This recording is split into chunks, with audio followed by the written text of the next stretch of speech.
ഇന്ന് നമുക്ക് ഓണം സ്പെഷ്യൽ ചീട ഉണ്ടാക്കി നോക്കിയാലോ. കളിയടയ്ക്കെന്നും ചില നാട്ടിലൊക്കെ പറയുമേ.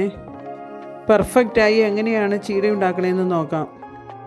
അതിനായി നമുക്കൊരു പാനിലേക്ക് 1/4 കപ്പ് ഉഴുന്നിട്ട് കൊടുക്കാം.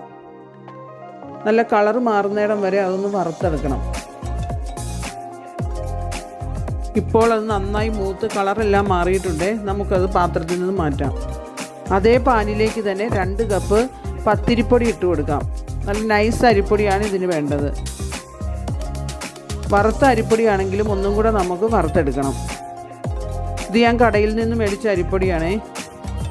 ചെറുതായിട്ടൊന്ന് കളറ് മാറണം, അതുവരെ നമുക്ക് വറുക്കാം.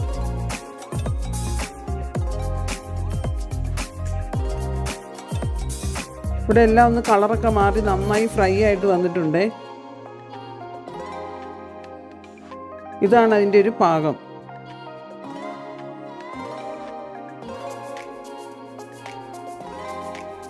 ഇനി നമുക്കതൊന്ന് ചൂടാറാൻ വയ്ക്കണം.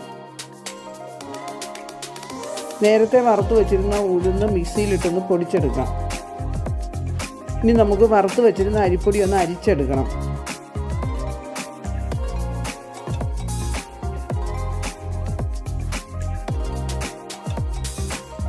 വീട്ടിൽ പൊടിച്ച അരിപ്പൊടിയാണെങ്കിലും നന്നായി ഒന്ന് വറുത്തെടുക്കണമെന്നേ ഉള്ളൂ.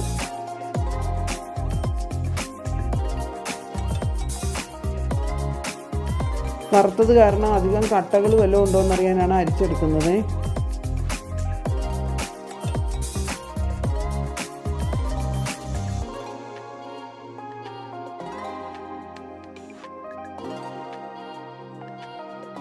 ഇനി നമുക്ക് പൊടിച്ചു വെച്ച ഉഴുന്നും കൂടെ അതിലേക്ക് ഇട്ട് കൊടുക്കാം. ഉഴുന്ന് അരിച്ചെടുക്കുകയൊന്നും വേണ്ട കേട്ടോ, അതേപോലെ അങ്ങ് ഇട്ട് കൊടുത്താൽ മതി.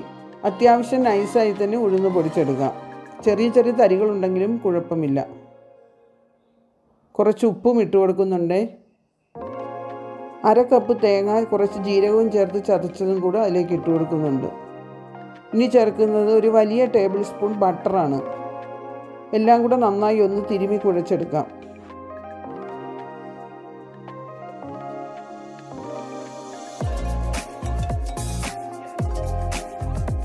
ഇനി നമുക്കത് വെള്ളം ചേർത്ത് കുഴച്ചെടുക്കണം. കുറേശ്ശെ വെള്ളം ചേർത്ത് വേണം കുഴച്ചെടുക്കാൻ. അധികം വെള്ളമായും പോകരുത്. ചപ്പാത്തിക്കൊക്കെ കുഴയ്ക്കുന്ന കട്ടിയിൽ കുഴച്ചെടുത്താൽ മതിയേ.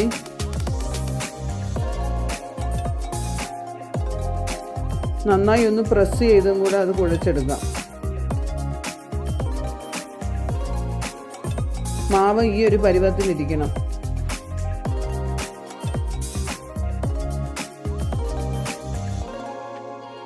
ഇനി നമുക്കിത് ചെറിയ ഉരുളകളാക്കാം. മീഡിയം സൈസിലുള്ള ഉരുളകളാക്കി എടുത്താൽ മതിയേ. തേങ്ങ ചതയ്ക്കുമ്പോൾ ഒരല്ലി വെളുത്തുള്ളിയോ ചുമന്നുള്ളിയോ ചേർക്കുകയാണെങ്കിൽ ഇതിന് നല്ല ടേസ്റ്റാണ് കേട്ടോ. ഇഷ്ടമുള്ളവർക്ക് അതും ചേർക്കാവുന്നതാണ്.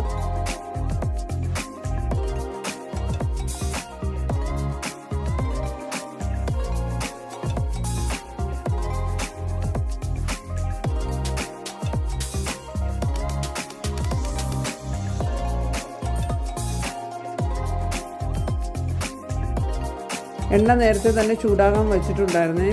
അത് മീഡിയത്തിലേക്ക് ആക്കിയിട്ട് നമുക്ക് ഇത് കുറേശ്ശെ ഇട്ട് കൊടുക്കാം. നാടൻ വിഭവമായ കാരണം വെളിച്ചെണ്ണയിൽ ഉണ്ടാക്കുമ്പോഴാണ് കേട്ടോ ഇതിന് കൂടുതൽ ടേസ്റ്റ്.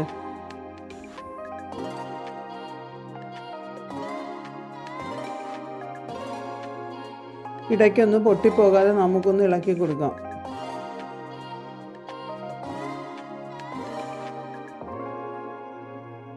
ഇവിടെ എല്ലാം നന്നായി ഒരുപോലെ മൂത്ത് വന്നിട്ടുണ്ട്. ഒന്നും പൊട്ടിപ്പോകുകയോ ഒന്നും ചെയ്തിട്ടില്ല. കറക്റ്റായിട്ടാണ് കിട്ടിയിരിക്കുന്നത്. എല്ലാവരും ഇതുപോലെയൊന്ന് ഉണ്ടാക്കി നോക്കൂ. എല്ലാവർക്കും ഇഷ്ടപ്പെട്ടെങ്കിൽ ലൈക്കും ഷെയറും സബ്സ്ക്രൈബും ചെയ്യണേ.